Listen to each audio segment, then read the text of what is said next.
mga kalahi, happy Sunday sa ating lahat.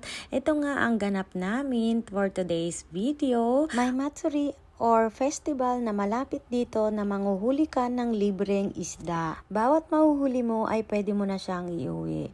Pero bago yan, may registration kasi to na magaganap. Dahil nga, ang dami nga kasing mga bata na gustong sumali at manghuli rin ng isda. Ayan nga, gumawa na nga sila ng parang maliit na pool. Diyan nila nilagay yung mga isda na huhulihin ng mga bata. May oras din kasi ang pagpapalista ng pangalan. Kaya habang naghihintay kami ng oras, ito nga si kuya, pinipilit nga yung mga bata na mag-practice daw hawakan yung pusit. Hindi yan pusit ate, octopus yan na maliit. At ito naman si kuya, bago niya pahawakan sa mga bata, tinorture niya muna yung octopus at itinapon niya pa, hinagis niya pa sa baba. At tingnan nyo guys, yung octopus ay pinag-agawan na ng mga bata. Kawawa naman. Pero yung anak ko si Linchang, ayaw niya talagang humawak.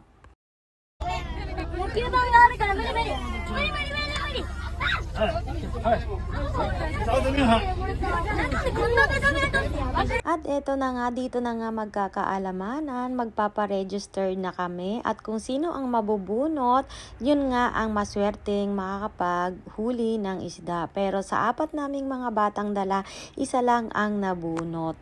Kaya ko sinama ang dalawa kong lalaki na sila kuya at akala ko nga kasama nga rin sila sa maghuhuli ng isda. Eh yun pala, today ay wala daw utona or adult. Lahat lang daw mga maliliit na bata at hanggang grade 6 elementary lamang daw po ito. At ito na nga, nagkagulo na, nag-start na at yung kasama naming isang bata umiiyak dahil ayaw niyang mag-isa na manghuli ng isda. Kahit tumitingin lang ako ay natutuwa sa mga bata dahil excited talaga sila. Nung nag-start na nga, ayan na yung mga bata tuwang-tuwa dahil takbuhan dito, takbuhan doon. Ito nga ang laki ng nahuli nila.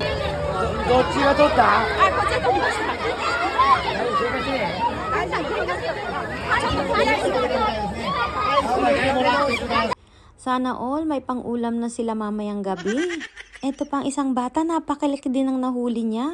Alam niyo ba kung bakit nakakatuwa to? Dahil sumali kami dito last year ng aking anak na panganay. Yun naman kasi is mga adult lang talaga ang pwede doon nung time na yon. Tingnan niyo to guys, ang laki ng nahuli niya.